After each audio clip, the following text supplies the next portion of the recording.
په مانځه کې 14 فرایض دي. بعضو کتابونو کې 14 ښودل شوي، بعضو کتابونو کې 14 ښودل شوي، بعضو کې 15 ښودل شوي. خو صحیح او مشهور پکې دغه 14 فرایض دي.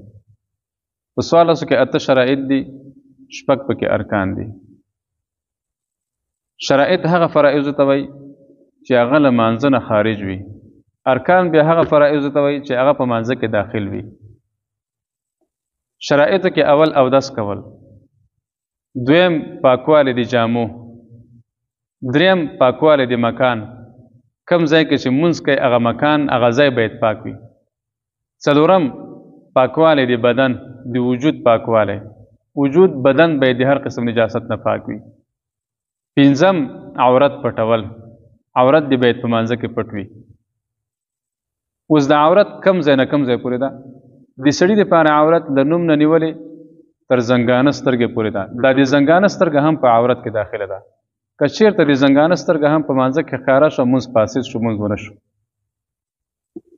او د ښځې دپاره عورت چې ده هغه ټول وجود یې عورت ده. ښځه ټول بدن یې عورت ده، صرف مخ یې عورت نه ده او لاسونه یې دغه ورغوي عورت نه دي او تلې د خپو تلې عورت نه دي، نور ټول عورت ده ښځه.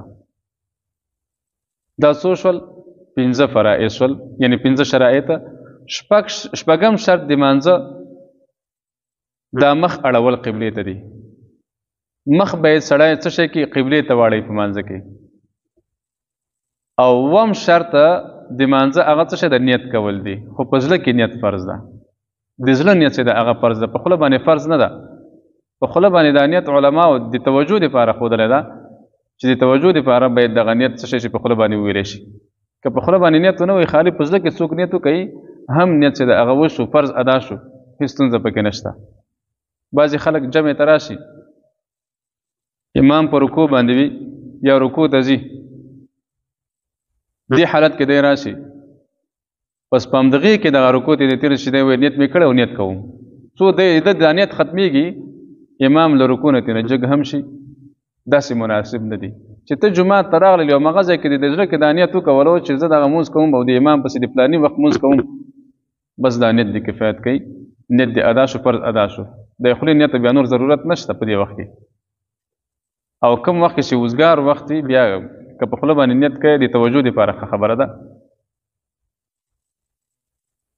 او اتم فرض، اتم شرط د مانځه چې د هغه وختونه پېژندل دي. وخت باید د مانځه وپېژندي چې دغه وخت د فلاني مانځه وخت ده، دا وخت ماسپښین وخت ده، دې کې باید د ماسپښین مونځ ادا شي.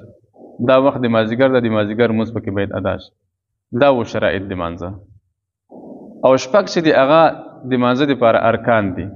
ارکانو کې اول تکبیر تحریمه ده چې هغې ته تکبیر افتتاح هم و، یعنې اولینی تکبیر چې غوږونو ته سړی لاسونه هم پکې پورته کوي. دویم پکې قیام ده، یعنې ولاړه.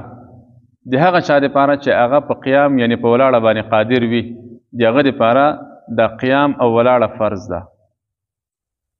دریم پکې قرات کول دي، مطلق قرات په مانځه کې فرض ده، یعنې رکن د مانځه دپاره. څلورم هغه رکوع ده، رکوع هم په مانځه کې فرض ده، د مانځه دپاره رکن ده. پنځم سجده ده، سجده هم په مانځه کې فرض ده. او شپږم چې د هغه اخرینی قاعده ده، اخرینی قاعده هم په مانځه کې فرض ده، د مانځه دپاره رکن ده. نو شپږ دا شول او اته هغه شرایطو، یعنې شپږ ارکان شول، اته شرایط شول. نو اته او شپږ سره جمع کې 14 راځي ټول. نو دا 14 واړه د مانځه دپاره فرایض شول. په دې 14 واړو کې که چېرته یو هم ترک شو، یو هم پرېښودلی شو، مونځ ختم شو، یعنې مونځ فاسد شو، مونځ نه ده شوی، بیا دا مونځ به در سره راګرځوي.